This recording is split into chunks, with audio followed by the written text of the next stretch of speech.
Hello everyone, welcome to my channel.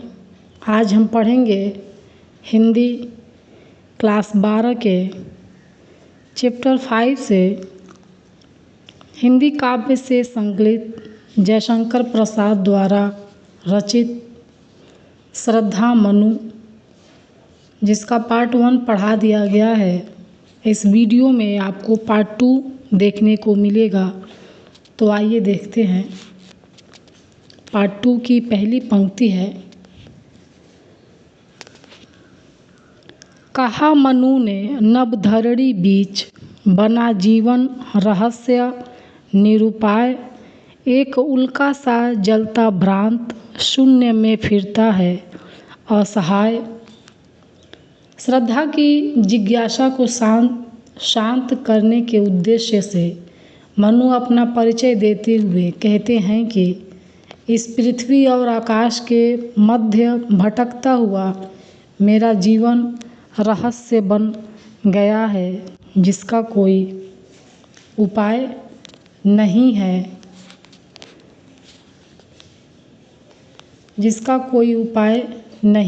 जिस प्रकार एक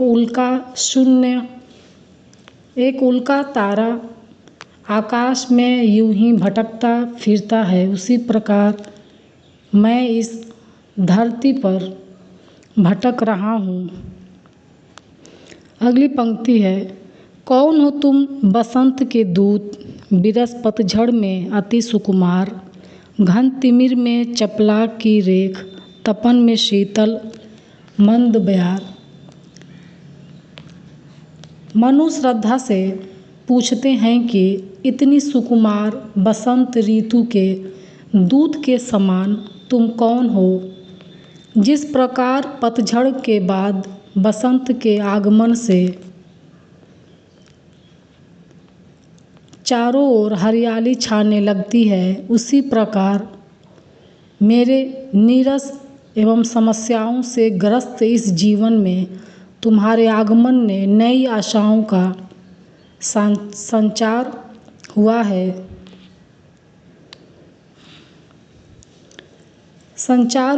तुम काले बादलों के मध्य घंघोर अंधकार में बिजली की चमक बन गई हो और प्रचंड गर्मी में शीतलता प्रदान करने वाली धीमी धीमी बहने वाली हवा की तरह सुख प्रदान कर रही हो। अगली पंक्ति है, लगा कहने आगंतुक व्यक्ति, मिटाता उत्कंठा सविशेष। दे रहा हो कोकिल सानंद, सुमन को ज्यों मधुमय संदेश। मनु की आकांक्षा को शांत करते हुए श्रद्धा मीठी वाणी में अपना परिचय देती है। उस समय अमृत रस टपकाते हुए उसकी आवाज़ ऐसी प्रतीत हो रही थी जैसे कोयल प्रसन्नता के साथ अपनी मीठी ध्वनि में पुष्पों को बसंत के आने का आगमन दे रहा हो। भरा था मन में नव उत्साह, सीख लूँ ललित कला का ज्ञान। इधर रह गंधर्वों के देश, पिता की हूँ प्यारी संतान। श्रद्धा मनु से कहती है कि मैं अपने पिता की अत्यंत प्रिय संतान हूँ। मेरा मन नवीन उत्साह से परिपूर्ण था। मेरी प्रबल इच्छा थी कि मैं ललित कलाएं सीखूं। इसी उद्देश्य से इन दिनों मैं गंधर्व देश में निवास कर रही हूँ। अगली पंक्ति है, दृष्टि जब जाती हिमगिरी और प्रश्न करता मन अधिक अधीर। धरा की यह सिकुड़न भयभीत, आह कैसी है, क्या है पीर। इसकी व्याख्या है, श्रद्धा कहती है मेरी दृष्टि जब हिमालय की ओर जाती है, तब मेरे मन में न जाने कितने ही तरह के प्रश्न उठने लगते हैं और मैं उनके उत्तर जानने के लिए बेचैन हो उठती हूँ। इस धरती की सिकुड़न के रूप में इन पर्वतों का वास्तविक स्वरूप क्या है? इसकी आह कैसी है? इसकी पीड़ा कितनी गहरी है? इसकी पीड़ा कितनी गहरी है?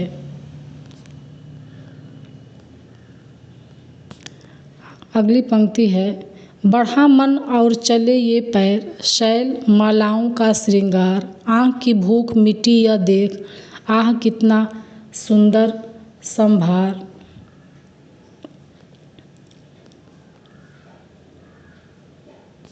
सुंदर संभार। श्रद्धा कहती है कि इन पर्वत चोटियों और चारों ओर फैले ऊंचे ऊंचे हरे भरे वृक्षों के समूह को देखकर श्रद्धा कहती है कि इन प्रश्नों का कोई समाधान न मिलने पर मेरा मन हिमालय के दर्शन को व्याकुल हो उठा और मेरे कदम उस ओर चल पड़े। इन पर्वत चोटियों और चारों ओर फैले ऊंचे ऊंचे हरे वृक्षों के समूह को देखकर मेरी आँखों की भूख शांत हो गई।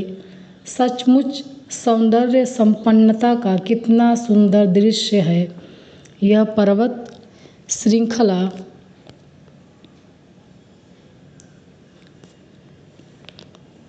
यहाँ देखा कुछ बलि का अन्न, भूत हित रत किसका यह दान, इधर कोई है अभी सजीव, हुआ ऐसा मन में अनुमान। श्रद्धा ने ज़मीन पर पड़े भोजन के कुछ अंश को देखा, जिससे वह सोचती है कि यहाँ पर अभी भी कोई न कोई ज़रूर जिंदा है। इस वीरान क्षेत्र में दान का अन्न कहाँ से आता? श्रद्धा कहती है कि यहाँ यही सोचकर मैं चल पड़ी और मनु को देखा, अर्थात आपको देखा। श्रद्धा मनु से कहती है, तपस्वी क्यों इतने हो क्लांत, वेदना का यह कैसा वेग, आह तुम कितने अधिक हताश, बताओ यह कैसा उद्वेग। श्रद्धा मनु से कहती है कि हे तपस्वी, आप इतने दुखी क्यों हो, तुम्हारे मन में इतनी तीव्र पीड़ा क्यों है, तुम्हारे निराश होने के पीछे का क्या कारण है, यह कैसी चिंता है जो तुम्हारे मन मस्तिष्क में लगातार विराजमान है।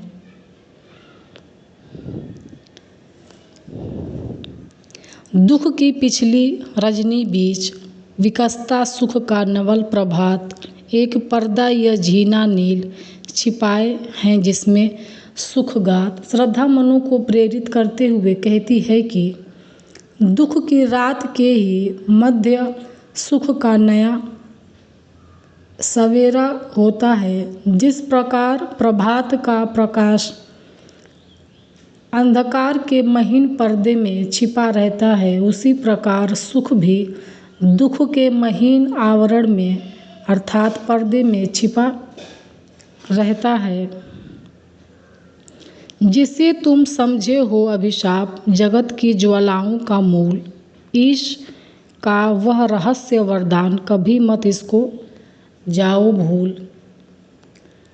श्रद्धा आगे कहती है कि जिस दुख से परेशान होकर तुमने उसे अभिशाप मान लिया है और उसे ही समस्याओं का कारण समझ बैठे हो, वास्तव में वह दुख ईश्वर से हमें वरदान के रूप में प्राप्त हुआ है, किंतु इस रहस्य को समझ पाना आसान नहीं है।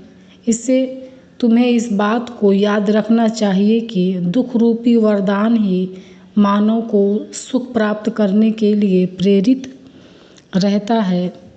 लगे कहने मनु सहित विषाद, मधुर मारुत से ये उच्छ्वास, अधिक उत्साह तरंग आबाद उठाते मानस में सविलास। श्रद्धा की बातों को सुनकर मनु कहते हैं कि शीतलमंद पवन की तरह सुखद प्रतीत होने वाली तुम्हारे ये उच्छ्वास निश्चय ही आनंद प्रदान करने वाले और मन को सौंदर्य की अनुभूति से परिपूर्ण कर देने वाले हैं, परिपूर्ण कर देने वाले हैं। इनके परिणाम स्वरूप मन में निरंतर ही उत्साह की तरंगें हिलोरे ले रही हैं, किंतु इस सच को भी नहीं झुठलाया जा सकता है कि मनुष्य का जीवन दुखों से परिपूर्ण है और वह उसके सामने विवश और असहाय है। निराशा है जिसका परिणाम सफलता का वह कल्पित गेह, किंतु जीवन कितना निरुपाय है, लिया है देख नहीं संदेश। मनु कहते हैं कि जीवन कितना निरुपाय है, इसका कोई उपाय नहीं है, मैंने इसको परख लिया है। निराशा है जिसका परिणाम सफलता व कल्पित गेह, कहा आगंतुक ने सस्नेह। अरे तुम इतने हुए अधीर, हार बैठे जीवन का दांव, जीतते मरकर जिसको वीर। श्रद्धा कहती है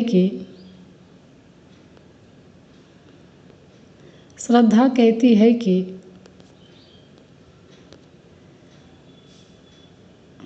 तुमने धैर्य को क्यों खो दिया है, अब तुम में उस सफलता को पाने की तीव्र इच्छा भी नहीं बची है जिसे वीर पुरुष परिश्रम के बल पर प्राप्त करते हैं, क्योंकि साहसी और कर्मवीर बनने की जगह तुम निराश और हतोत्साहित हो गए हो।